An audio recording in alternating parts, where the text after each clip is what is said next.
ये तो इस वीडियो में हम कवर करेंगे writs under article 32 of Indian constitution.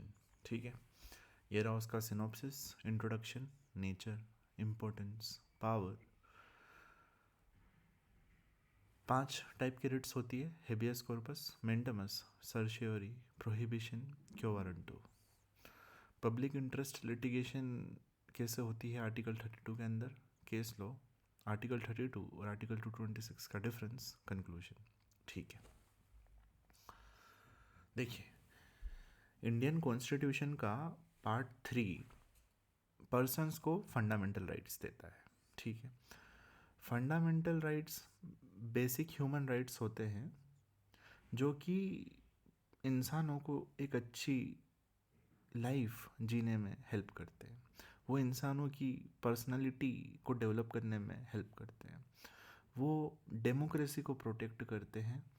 वो पर्सन की डिग्निटी को प्रोटेक्ट करते हैं।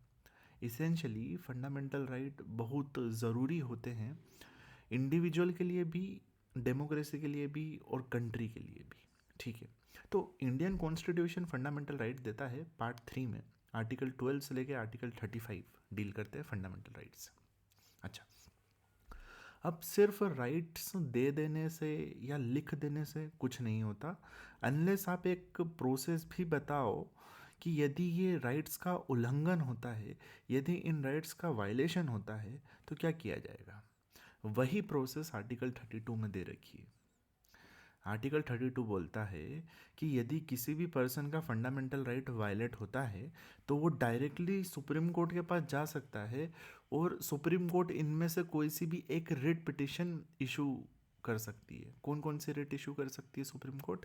Habeas corpus, mandamus, certiorari, prohibition and quo warranto. ठीक है, तो बेसिकली यदि किसी भी इंसान का फंडामेंटल राइट वायलेट होता है तो वो सुप्रीम कोर्ट जा सकता है। सुप्रीम कोर्ट में वो एक रिट पिटिशन फाइल करेगा अंडर आर्टिकल 32 और सुप्रीम कोर्ट केस के हिसाब से इनमें से कोई सी भी 5 रिट इशू कर सकती है। ठीक है, अब हम इन रिट्स को एक एक करके पढ़ते हैं डिटेल में। देखिए, हेबियस कॉर्पस का मतलब होता है प्रोड्यूस द बॉडी। ये रिट पिटिशन आप तब फाइल करोगे सुप्रीम कोर्ट में जब किसी पर्सन को इलीगली तरह से डिटेन या अरेस्ट कर लिया गया है। ठीक है, किसने अरेस्ट करा है? पुलिस ने किया है, या कोई और सीआईडी हो सकती है, सीबीआई हो सकती है, ईडी हो सकती है, कोई सी भी स्टेट की जो अथॉरिटीज़ होती है उन्होंने अरेस्ट कर लिया। ठीक है, अच्छा, इवन प्राइवेट इंडिविजुअल ने भी अगर इलीगल तरह से किसी को कन्फाइन कर दिया है तो उनके खिलाफ भी हेबियस कॉर्पस के लिए आप रिट पिटिशन फाइल कर सकते हो। ठीक है, अब एग्जाम्पल समझिए। देखिए, बीएनएसएस और कॉन्स्टिट्यूशन का आर्टिकल 22 दोनों ये बोलते हैं कि यदि किसी भी पर्सन को अरेस्ट किया जाता है तो पुलिस की ये ड्यूटी है कि 24 घंटे के अंदर उस अरेस्टेड पर्सन को मजिस्ट्रेट के सामने पेश किया जाए। ठीक है, बट पुलिस ऐसा नहीं करती है। पुलिस एक आदमी को अरेस्ट कर लेती है लेकिन उसको मजिस्ट्रेट के सामने 2 या 3 दिन तक पेश नहीं करती है। अब आप पुलिस से पूछ रहे हो कि क्यों नहीं कर रहे हो, तो वो कोई जवाब भी नहीं दे रहे। ठीक है, कुछ रिटर्न इन्फॉर्मेशन भी नहीं दे रहे, कुछ बोल ही नहीं रहे, तो आप क्या कर सकते हो? आप डायरेक्टली सुप्रीम कोर्ट जा सकते हो और ये वाली पिटिशन फाइल कर सकते हो। हेबियस कॉर्पस के लिए रिट पिटिशन फाइल कर सकते हो अंडर आर्टिकल 32। और कोर्ट अगर मान गई, आपने अगर आपका केस इस्टेब्लिश कर दिया, तो सुप्रीम कोर्ट ऑर्डर कर देगी पुलिस को उस आदमी को, जो अरेस्टेड पर्सन है, उसको छोड़ने के लिए। ठीक है, तो कोई भी इंसान हो, यदि वो इलीगली अरेस्ट कर लिया गया है, ये एक एग्जांपल था कि इलीगल अरेस्ट ऐसी होती है। सिमिलरली एक और एग्जांपल हम ये ले सकते हैं कि एक आदमी को अरेस्ट कर लिया, उसको कुछ भी नहीं बताया कि किस आधार पे अरेस्ट किया गया है, उसने क्या क्राइम किया था, उसके फैमिली मेम्बर को भी इन्फॉर्म नहीं किया गया था। ये सब प्रोसेस लिखी हुई है BNSS/CRPC में। जब भी कोई पर्सन को अरेस्ट किया जाता है तो ये सब बताना पड़ता है, ये पुलिस की ड्यूटी है। बट अगर पुलिस ने नहीं करा और प्रेजेंट भी नहीं कर रही है तो आप एक हेबियस कॉर्पस की पिटिशन फाइल कर सकते हो। ठीक है, अच्छा, हेबियस कॉर्पस की लिए जो रेट पिटिशन आप फाइल कर रहे हो वो प्राइवेट इंडिविजुअल्स के खिलाफ भी फाइल की जा सकती है। फॉर एग्जांपल, मान लीजिए कि आपने कोई, आपके दोस्त ने, मान लीजिए कि उसने कोई बैंक से लोन लिया। अब वो बैंक का लोन का पेमेंट नहीं कर रहा है, उसके पास कुछ प्रॉपर्टी भी नहीं है जिससे बैंक रिकवर कर पाए। तो बैंक के जो रिकवरी एजेंट होते हैं उन्होंने क्या करा कि आपके दोस्त को एक रूम में बंद कर दिया और बोला कि जब तक तू लोन नहीं चुकाएगा तब तक हम यहाँ से तुझे जाने नहीं देंगे। अब वो छोड़ ही नहीं रहे, तो आप उनके खिलाफ भी हेबियस कॉर्पस फाइल कर सकते हो सुप्रीम कोर्ट में, आर्टिकल 32 में। ठीक है, इलस्ट्रेशन देख लीजिए, यही कि if accused is kept in a custody beyond 24 hours without magistrate order, habeas corpus can be filed. ठीक है, if a person is forcefully confined by family, employer, private individual, this writ can be filed. ठीक है, देखिए generally जितनी भी Ritz है वो authorities के खिलाफ ही फाइल की जा सकती है, लेकिन जो हेबियस कॉर्पस की है वो अथॉरिटीज़ के साथ साथ इंडिविजुअल पर्सन को भी के खिलाफ भी फाइल की जा सकती है। ठीक है, दूसरी होती है मेंडमस। मेंडमस का मतलब होता है वी कमांड। ठीक है, ये रिट सुप्रीम कोर्ट तब इशू करती है जब कोई पब्लिक अथॉरिटी है और वो पब्लिक अथॉरिटी अपनी पब्लिक ड्यूटी कर नहीं रही है या अच्छे से नहीं कर रही है। वापस से, एक पब्लिक अथॉरिटी है, उसकी ड्यूटी है कि वो पब्लिक ड्यूटी अच्छे से करे। अब वो या तो वो करने से ही मना कर दे या अच्छे से ना करे, तो आप सुप्रीम कोर्ट में जाकर ये वाली रिट पिटिशन इशू करवा सकते हो अगर आपने अपना केस इस्टेब्लिश कर दिया तो। ठीक है, एग्जाम्पल क्या हो गया, एग्जाम्पल एक ये ले लीजिए आप कि मान लीजिए कि आप पुलिस के पास गए एफआईआर रजिस्टर करने के लिए, पुलिस ने एफआईआर रजिस्टर करने से मना कर दिया, आपने एसपी को भी लिख दिया, उसने भी मना कर दिया, आपने मजिस्ट्रेट को भी लिख दिया, उन्होंने भी मना कर दिया, सब कुछ हो गया, हाई कोर्ट भी गया, हाई कोर्ट ने भी मना कर दिया, तो आप डायरेक्टली भी सुप्रीम कोर्ट भी जा सकते हो। और सुप्रीम कोर्ट में अगर आपने अपना केस इस्टेब्लिश कर दिया तो सुप्रीम कोर्ट पुलिस को बोलेगी कि पुलिस तुम एफआईआर रजिस्टर करो, पुलिस तुम अपनी ऑफिशियल ड्यूटी करो, और जब ये ऑर्डर देगी तो उसी ऑर्डर को मेंडमस बोला जाएगा। ठीक है, सिमिलरली एक मान लीजिए कि म्यूनिसिपल कॉरपोरेशन वाले हैं, वो आपको एक सर्टिफिकेट नहीं दे रहे हैं जबकि आपने पूरी रिक्वायरमेंट पूरी कर दी है, तो उसके खिलाफ भी आप जा सकते हो और रेट इशू करवा सकते हो। ठीक है, एक लाइसेंस अथॉरिटी है, वो लाइसेंस नहीं देने के लिए तैयार है जबकि आपने पूरी लीगल रिक्वायरमेंट पूरी कर दी है, court can order issuance of mandamus. ठीक है, तीसरा सर्श्योरी। देखिए सर्श्योरी की रिट पिटिशन, सर्श्योरी की रिट कोर्ट तब इशू करती है जब लोअर कोर्ट कुछ ऐसा ऑर्डर पास कर दे जो कि इलीगल हो। देखिए सर्श्योरी की रिट इशू करती है हायर कोर्ट, किसके खिलाफ, लोअर कोर्ट के खिलाफ। क्यों करती है, लोअर कोर्ट के ऑर्डर को क्वेश करने के लिए, कैंसिल करने के लिए। मान लीजिए लोअर कोर्ट ने कुछ इलीगल ऑर्डर दे दिया तो उसके खिलाफ आप हायर कोर्ट में जा सकते हो, हायर कोर्ट बोले तो हाई कोर्ट या सुप्रीम कोर्ट में, और सर्श्योरी की रिट पिटिशन फाइल कर सकते हो, और अगर कोर्ट सेटिस्फाई होगी तो वो सर्श्योरी की रिट इशू करेगी। ठीक है, एग्जाम्पल देखते हैं, जैसे कि लेबर ट्राइब्यूनल है, तो लेबर ट्राइब्यूनल का जुरिस्डिक्शन सिर्फ लेबर डिस्प्यूट तक रहता है। ठीक है, कि लेबर का जो भी, लेबर और एम्प्लॉयर इनका जो भी डिस्प्यूट होता है उससे रिलेटेड केसेस सुनते हैं, लेकिन लेबर ट्राइब्यूनल क्रिमिनल केस सुनने लग गई तो आप डायरेक्टली सुन भी रही है और डिसाइड भी कर दिया, तो आप जाके हाई कोर्ट या सुप्रीम कोर्ट में जाके सर्श्योरी की रिट इशू कराने के लिए रिट पिटिशन फाइल कर सकते हो। ठीक है, सिमिलरली एक कोर्ट ने ऑर्डर पास कर दिया बिना आपको सुने हुए, उसके लिए भी आप सर्श्योरी की रिट फाइल कर सकते हो। ठीक है, तो बेसिकली सर्श्योरी की रिट पिटिशन आप तब फाइल करोगे जब एक लोअर कोर्ट ने इलीगल ऑर्डर दे दिया है। ठीक है, और ये एग्जांपल याद रखिएगा, जनरली जुरिस्डिक्शनल एरर होता है या वायलेशन ऑफ नेचुरल जस्टिस होता है। वायलेशन ऑफ नेचुरल जस्टिस मतलब वही, सुना नहीं आपको, बिना सुने ही कोर्ट ने ऑर्डर कर दिया। ठीक है, प्रोहिबिशन देखो, प्रोहिबिशन की रिट तब हायर कोर्ट इशू करती है जब लोअर कोर्ट कुछ गलत काम करने जा रही है। सर्श्योरी में लोअर कोर्ट ने गलत काम कर दिया, इलीगल ऑर्डर पास कर दिया, लेकिन प्रोहिबिशन में लोअर कोर्ट कुछ इलीगल काम कर रही है तो उसको रोकने के लिए ये वाली रिट फाइल की जाती है, ये वाली रिट पिटिशन फाइल की जाती है।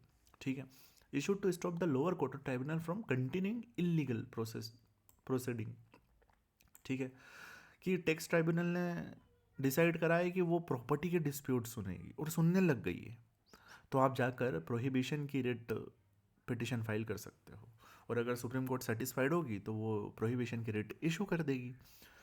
ठीक है, रिट बेसिकली ऑर्डर होता है ना। ये 5 टाइप के ऑर्डर सुप्रीम कोर्ट पास कर सकती है, 5 टाइप की रिट इशू कर सकती है। तो सर्शियोरी में हमने क्या देखा कि इलीगल काम छोटी कोर्ट ने मिले कंप्लीट कर दिया है, और प्रोहिबिशन में वो इलीगल काम कर रही थी, कंप्लीट करती उसके पहले ही अपनों ने रिट पिटिशन फाइल कर दी। ठीक है, ये रहा दोनों का डिफरेंस। प्रोहिबिशन और सर्शियोरी दोनों लोअर कोर्ट के खिलाफ आप फाइल करते हो। प्रोहिबिशन तब करते हो जब वो लोअर कोर्ट कुछ इलीगल प्रोसीडिंग कर रही है, और सर्शियोरी तब करते हो जब इलीगल प्रोसीडिंग कंप्लीट हो चुकी है, ऑर्डर भी आ चुका है। क्यों वारंटो, 5वीं रिट। क्यों वारंटो का मतलब होता है भाई वो अथॉरिटी। ये वाली रिट सुप्रीम कोर्ट इशू करती है तब जब कोई पर्सन बिना कोई लीगलिटी के, बिना कोई अथॉरिटी के पब्लिक ऑफिस होल्ड कर रहा है। ठीक है, मान लीजिए एक वाइस चांसलर है यूनिवर्सिटी का, उसके पास क्वालिफिकेशन नहीं है लेकिन फिर भी उसको वाइस चांसलर बना दिया गया, तो आप उसके खिलाफ को वारंटो की लिए रिट पिटिशन फाइल कर सकते हो। ठीक है, इसमें बेसिकली कोर्ट जो भी पब्लिक ऑफिस होल्ड कर रहा है उससे पूछती है कि तुम किस अथॉरिटी से यहाँ पर बैठे हो, तुम एक्सप्लेन करो। ठीक है, PIL अंडर आर्टिकल 32। देखिए PIL क्या होती है, PIL का मतलब होता है पब्लिक इंटरेस्ट लिटिगेशन। देखिए क्या होता है कि जो कुछ ग्रुप्स होते हैं वो बहुत वनरेबल होते हैं, उनके पास लीगल नॉलेज नहीं होता है, उनके पास इतने इकोनॉमिक रिसोर्सेज नहीं होते कि वो कोर्ट जा सके। तो इसलिए सुप्रीम कोर्ट ने एक मैकेनिज्म इवॉल्व करा जहाँ पर ऐसे डिसएडवांटेजेस लोगों के बिहाफ पर कोई और भी केस फाइल कर सकता है। इसी को बोलते हैं पब्लिक इंटरेस्ट लिटिगेशन। मान लीजिए एक जगह पर 1000 माइग्रेंट वर्कर्स है। ठीक है, वो कंस्ट्रक्शन का काम करते हैं, और जो कंस्ट्रक्शन की कंपनी है वो गवर्नमेंट की कंपनी है। अब वो कंपनी उनको अच्छा सा पानी नहीं दे रही, खाना नहीं दे रही, सोने के लिए नहीं दे रही।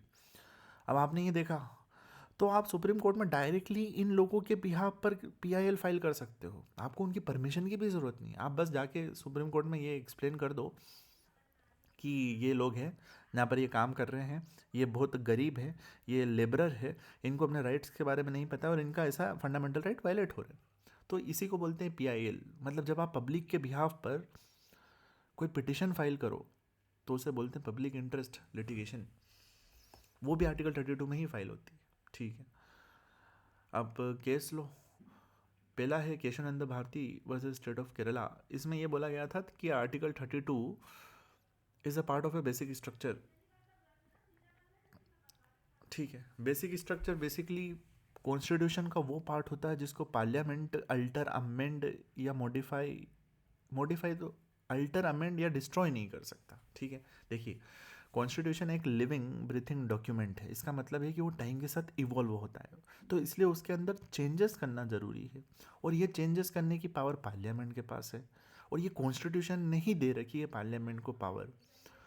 बट ये पावर एब्सोल्यूट नहीं है। क्यों नहीं है? इसी जजमेंट की वजह से। ये जजमेंट बोलता है कि पार्लियामेंट हर तरह के अमेंडमेंट कर सकती है, चेंजेस कर सकती है कॉन्स्टिट्यूशन में, एज लॉन्ग एज वो कॉन्स्टिट्यूशन का कुछ बेसिक स्ट्रक्चर है उसको डैमेज ना करे। और वही बेसिक स्ट्रक्चर का एक हिस्सा है आर्टिकल 32। ऐसे रूल ऑफ लॉ भी है, फेडरलिज्म भी है, जुडिशियल रिव्यू भी है, एक्सेट्रा। ठीक है, SP गुप्ता में PIL से रिलेटेड केस है। इसमें सुप्रीम कोर्ट ने बोला था कि कोई भी लोग, public spirited person can approach supreme court in the interest of litigation in the interest of public at large. ठीक है, अंडर आर्टिकल 32। बेसिकली आर्टिकल 32 में आप PIL फाइल कर सकते हो, ये जजमेंट में ये लिखा था। लिमिटेशन क्या है आर्टिकल 32 की? देखिए आर्टिकल 32 जनरली नहीं, ये सिर्फ और सिर्फ फंडामेंटल राइट इन्फोर्स करने के लिए ही है।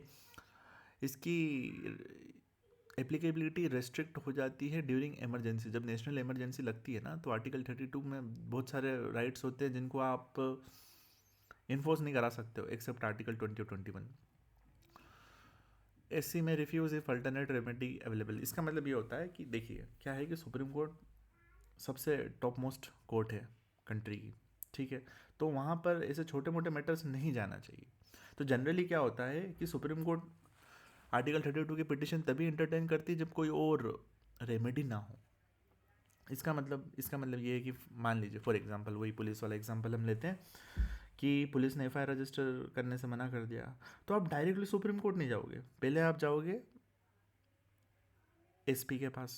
एसपी भी नहीं मान रहा है तो फिर आप मजिस्ट्रेट के पास एप्लीकेशन लिखोगे, मजिस्ट्रेट भी नहीं मान रहा है तो फिर आप जाके हाई कोर्ट में पिटिशन फाइल करोगे 482 या 226 जो भी हो। अगर ये तीनों आपने एग्जॉस्ट कर दी फिर ही आप सुप्रीम कोर्ट में जा सकते हो। अगर आप डायरेक्टली, अगर मान लो कि पुलिस ने एफआईआर लिखने से मना कर दिया और आपने दोनों जो बीच की दो स्टेप है एसपी मजिस्ट्रेट और हाईकोर्ट वाली, वो आपने नहीं फॉलो करी और आप डायरेक्टली सुप्रीम कोर्ट पहुंच गए एफआईआर रजिस्टर कराने के लिए, तो सुप्रीम कोर्ट वापस आपको नीचे भेज देगी, बोलेगी कि दूसरी रेमेडी है वहाँ जाके एक्सरसाइज करो। ठीक है। अब आर्टिकल 32 और 226 का डिफरेंस देखिए। आर्टिकल 32 में सुप्रीम कोर्ट रिट इशू करती है, 226 में हाई कोर्ट करती है। हाई कोर्ट के पास भी सेम टू सेम पावर है कि ये 5 रिट पिटिशन इशू कर दे रिट इशू कर सकती है। ठीक है। सुप्रीम कोर्ट सिर्फ फंडामेंटल राइट्स इन्फोर्स करा सकती है अंडर आर्टिकल 32। जो हाई कोर्ट है वो फंडामेंटल राइट के साथ लीगल राइट्स भी करा सकती है। देखिए फंडामेंटल राइट तो वो हो गए जो पार्ट 3 में दे रखे हैं, जैसे कि equality, liberty, right to freedom of speech etcetera. Legal rights तो वो होते हैं जो कि स्टेट्यूट्स या एक्ट के द्वारा दे रखे हैं, जैसे contract law, arbitration act, taught. ठीक है। तो 226 में आप लीगल राइट इन्फोर्स कराने के लिए भी जा सकते हो। एक एग्जांपल मैं आपको देता हूँ। मान लीजिए कि आपकी एक दुकान है, उसका लाइसेंस किसी ने कैंसिल कर दिया, मतलब सरकार ने कैंसिल कर दिया बिना कोई रीज़न दिए हुए, तो बोला जाएगा कि आपका लीगल राइट वायलेट हो गया है। और ये राइट जब वायलेट होता है तो आप डायरेक्टली हाई कोर्ट जा सकते हो अंडर 226। लेकिन इस राइट के वायलेशन के लिए आप आर्टिकल 32 में नहीं जा सकते हो क्योंकि ये फंडामेंटल राइट नहीं है। ठीक है। इसका स्कोप नेरोवर है। नेरोवर क्यों है? क्योंकि यहाँ से फंडामेंटल राइट ही है। 226 में fundamental right plus legal right है, तो इसलिए ये वाइडर है, ज़्यादा राइट इन्फोर्स करा सकते हो। 32 में कोई जिसके भी एफआईआर फंडामेंटल राइट वायलेटेड है वो कर सकता है और पीआईएल भी अलाउड है। 226 में जिसके भी राइट्स वायलेट हुए हैं, लीगल राइट या फंडामेंटल राइट, हो जा सकता है। ठीक है। टेरिटोरियल जुरिस्डिक्शन ये इतना खास नहीं है, चलो ये तो आप पढ़ लेना। मेन चीज़ यही है कि आर्टिकल 32 में सुप्रीम कोर्ट करती है, 226 में हाई कोर्ट। 32 में फंडामेंटल राइट ही इन्फोर्स होते हैं, 226 में fundamental right plus legal right दोनों। ये नेरोवर, ये वाइडर है। ठीक है। इसमें फिर कंक्लूजन में ये लिखना है कि 32 गार्डियन है फंडामेंटल राइट का, इंश्योर करता है कि उनका इन्फोर्समेंट हो जाए। अगर 32 नहीं होगा तो फंडामेंटल राइट सिर्फ थियोरेटिकल रह जाएंगे, उनका कोई भी रोल नहीं रहेगा, वो सिटीजन को प्रोटेक्ट नहीं कर पाएंगे स्टेट से, वो कॉन्स्टिट्यूशनल गवर्नेंस नहीं होगी। ठीक है। इसको वापस से समराइज़ कर देते हैं। बेसिकली जब भी फंडामेंटल राइट वायलेट होते हैं किसी भी पर्सन के, तो वो सुप्रीम कोर्ट जा सकता है अंडर आर्टिकल 32। और अगर उसने अपना केस इस्टेब्लिश कर दिया तो सुप्रीम कोर्ट इनमें से कोई सी एक रिट इशू करेगी। ठीक है। हेबियस कॉर्पस मतलब प्रेजेंट द बॉडी, जब किसी पर्सन को इलीगल तरह से अरेस्ट कर ले, पुलिस कर ले या कोई और प्राइवेट पर्सन भी कर ले, तो आप हेबियस कॉर्पस की रिट पिटिशन फाइल करोगे। मेंडमस, जब कोई पब्लिक अथॉरिटी अपनी ड्यूटी पूरी नहीं कर रही है तो आप वो ड्यूटी पूरी करवाने के लिए मेंडमस की रिट फाइल कर सकते हो, रिट पिटिशन फाइल कर सकते हो। ठीक है। लाइसेंस नहीं दे रहे हैं आपको, या पुलिस एफआईआर रजिस्टर नहीं कर रही, एक्सेट्रा। सर्श्योरी, लोअर कोर्ट ने कुछ ऐसा ऑर्डर पास कर दिया जो कि इलीगल है, उसके खिलाफ आप सर्श्योरी फाइल कर सकते हो। प्रोहिबिशन, लोअर कोर्ट कुछ इलीगल प्रोसीडिंग कर रही है और आपको वो प्रोसीडिंग को रोकना है ऑर्डर आने के पहले ही, तो आप प्रोहिबिशन के लिए रिट पिटिशन फाइल कर सकते हो। और अगर आपने अपना केस सेटिस्फाई कर दिया तो सुप्रीम कोर्ट प्रोहिबिशन की रिट इशू करेगी। रिट का मतलब ऑर्डर है ना, क्यों वारंटो। इसमें सुप्रीम कोर्ट पूछती है पब्लिक अथॉरिटी से जिसने पब्लिक ऑफिस को ऑक्यूपाई कर रखा है कि तुमने किस अथॉरिटी से इस ऑफिस को ऑक्यूपाई कर रखा है। ये रिट तब इशू करी जाती है जब कोई पर्सन पब्लिक ऑफिस को होल्ड कर रहा है लेकिन उसके पास कोई क्वालिफिकेशन नहीं है। वाइस चांसलर वाला एग्जाम्पल याद रखिएगा। ठीक है। केशवानंद भारती में ये बोला था कि आर्टिकल 32 बेसिक स्ट्रक्चर का पार्ट है। एसपी गुप्ता में ये बोला था कि पीआईएल कोई भी फाइल कर सकता है as long as public interest is involved. Limitation यही है कि सुप्रीम कोर्ट इसमें अलाउ नहीं करेगी आपको अगर अल्टरनेट रेमेडी अवेलेबल है तो। ठीक है। आर्टिकल 32 को रेस्ट्रिक्ट किया जा सकता है ड्यूरिंग इमरजेंसी, बट आर्टिकल 20 और 21 रेस्ट्रिक्ट नहीं होंगे।